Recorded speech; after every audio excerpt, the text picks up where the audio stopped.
So let's get started. I wanted to ask, there's been a lot of like mano-a-mano catfight kind of thing in a lot of the blogs and the press and stuff like that. And we wanted to, the first question I kind of was interested in asking is what you think each has contributed to the computer and technology industry, starting with you, Steve, for Bill, and vice versa. Well, you know, Bill built the first software company in the industry. And I think he built the first software company before anybody really in our industry knew what a software company was, except for these guys. And that was huge. That was really huge. And the business model that they ended up pursuing turned out to be the one that worked really well, you know, for the industry. Mm-hmm. So I think, but the biggest thing was Bill was really focused on software before almost anybody else had a clue that it was really the software. That's what I see. I mean, a lot of other things you could say, but that's the high order bit. And I think building a company is really hard, and it requires your greatest persuasive abilities to hire the best people you can and keep them at your company and keep them working, you know, doing the best work of their lives, hopefully. And Bill's been able to stay with it for all these years. So, Bill, how about the contribution of Steve and Apple? Well, first I want to clarify, I'm not fake Steve Jobs. You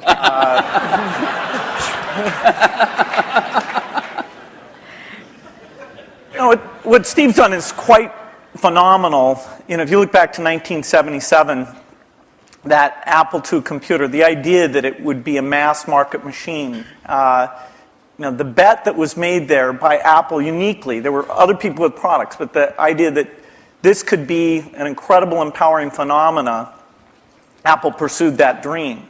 You know, then one of the most fun things we did was the Macintosh, and that was so risky. And people may not remember that Apple really bet the company. Lisa hadn't done that well, and you know, some people were saying, okay, that general approach wasn't good.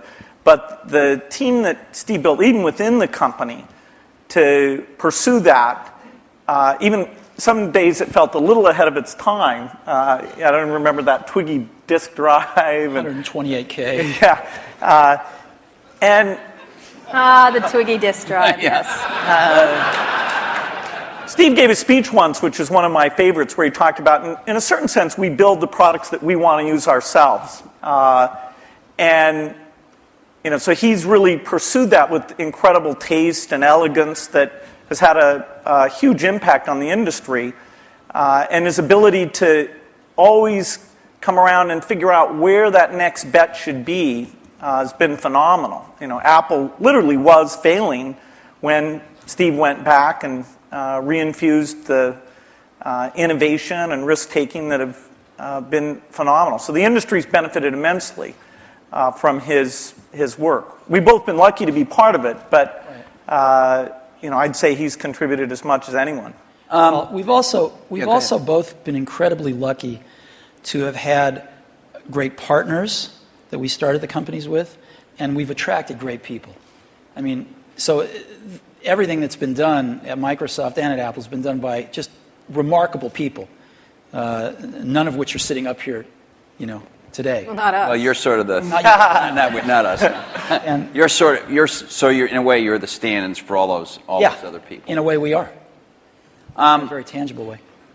So Bill mentioned the Apple II in 1977 and 30 years ago, and there were a couple of other computers with which were aimed at the idea that average people might be able to use them. And looking back on it, a really average person might not have been able to use them by today's standards, but it certainly broadened the base of who could use computers.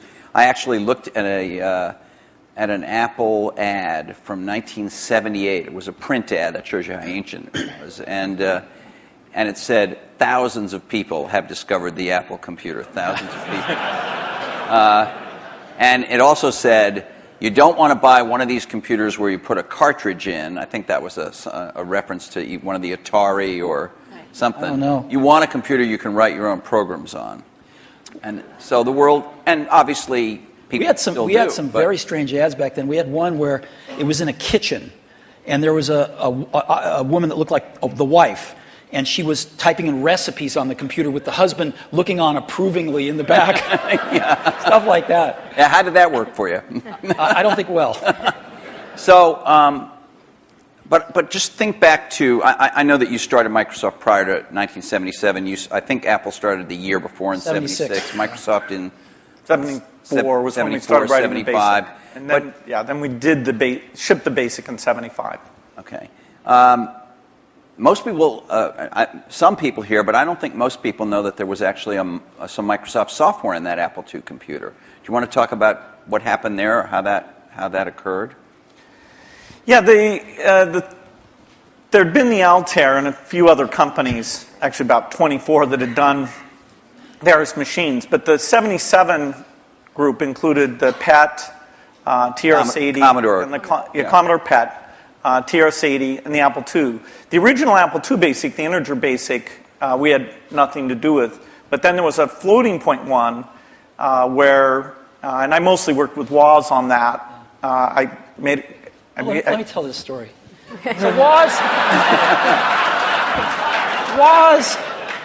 my partner, we started out with this guy named Steve Wozniak, brilliant, brilliant guy. He writes this BASIC that is like the best BASIC on the planet. It does stuff that no other BASIC's ever done. You don't have to run it to find your error messages. It finds them when you type it in and stuff. It's perfect in every way, except for one thing, which is it's just fixed point, right? It's not floating point.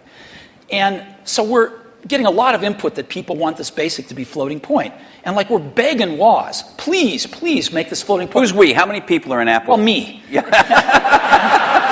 We're begging Woz to make this floating point, and he just never does it. And he wrote it by hand on paper. I mean, he didn't have an assembler or anything to write it with. It was all just written on paper, and he'd type it in. He just never got around to making a floating point. Why? Well, this is one of the mysteries of life. I don't know, but he never did. And so, Microsoft had this very popular, really good floating point BASIC that we ended up going to them and saying, help. And how much was I think you were telling us earlier? That was $31,000. That Apple paid you for that. the floating point BASIC. And I flew out to Apple. I spent 2 days there getting the cassette. The cassette tapes were the main ways that people stored things at the time. Right. And, that was fun. I think the most fun is later when we worked together. Well, what was the most fun? Tell the story about the most fun that was later. And maybe later, not the most fun. Let him talk. I'm teasing. Well, Steve can probably start it better. The team that was assembled there to do the Macintosh was a very committed team. And there was an equivalent team on our side that just got totally focused on this activity. Jeff Harbers, a lot of incredible people. And we really had bet our future because on the Macintosh being successful, and then hopefully graphics interface in general being successful. But first and foremost, the thing that would popularize that being the Macintosh.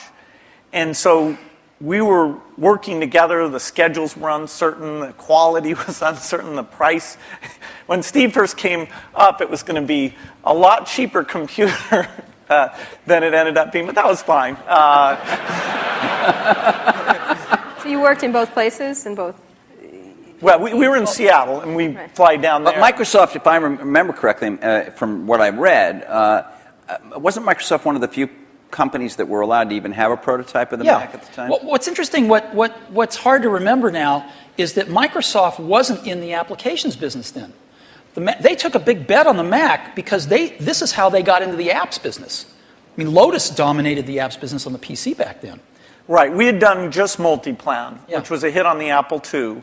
And then Mitch did an incredible job betting on the IBM PC, and 123 came in and ruled that part of the business. So the question was, what was the next paradigm shift that would allow for an entry? WordPerfect, we had Word, but WordPerfect was by far the strongest in word processing, DBase, and database. And Word was that was a kind of a DOS text. All of these products I'm saying were DOS-based products, because Windows wasn't in the picture at the time. Right. That's more in the early 90s that we get to that.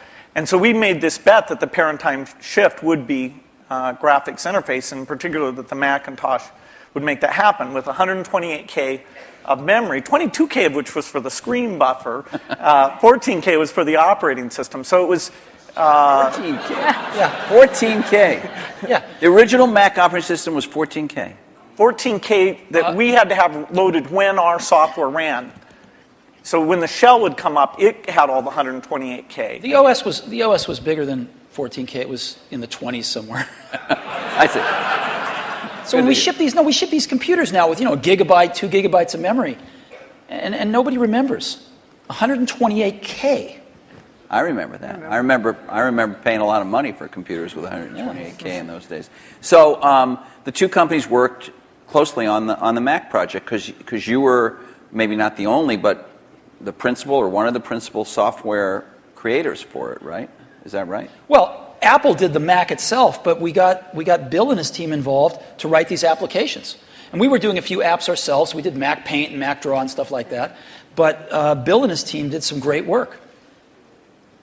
Now, in terms of moving forward, after you left and your company grew more and more strong, what did you think was going to happen to Apple after sort of the disasters that occurred after Steve left? Well, Apple's fate hung in the balance. We continued to do Macintosh software, and Excel, which Steve and I introduced together in New York City. That was kind of a fun event. That went on and did very well. But then, Apple just wasn't differentiating itself well enough from the higher volume platform. And meaning Windows, right? I mean, DOS and Windows. Okay, but especially Windows in the 90s began to take off. By 1995, Windows became popular. The big debate wasn't sort of Mac versus Windows. The big debate was character mode interface versus graphics mode interface. And when the 386 came and we got more memory and the speed was adequate and some development tools came along, that paradigm bet on GUI paid off for everybody who'd gotten in early and said, this is the way that's going to go. But Apple wasn't able to leverage its products. After the 512K Mac was done, the product line just didn't evolve as fast. Steve wasn't there as it needed to, and we were actually negotiating a deal to invest and make some commitments and things with Gil Amelio. And no, seriously. And Don't be mean. Don't be mean to him. I'm sorry? Just saying the word Gil Amelio, you can see him just. And so I was calling him up on the weekend and all this stuff, and next thing I knew, Steve called me up and said, "Don't worry about that negotiation with Gil Amelio. You can just talk to me now." And I said, "Wow." Gil was a nice guy, but he had a saying. He said, Apple is like a ship with a hole in the bottom, leaking water. And my job is to get the ship pointed in the right direction.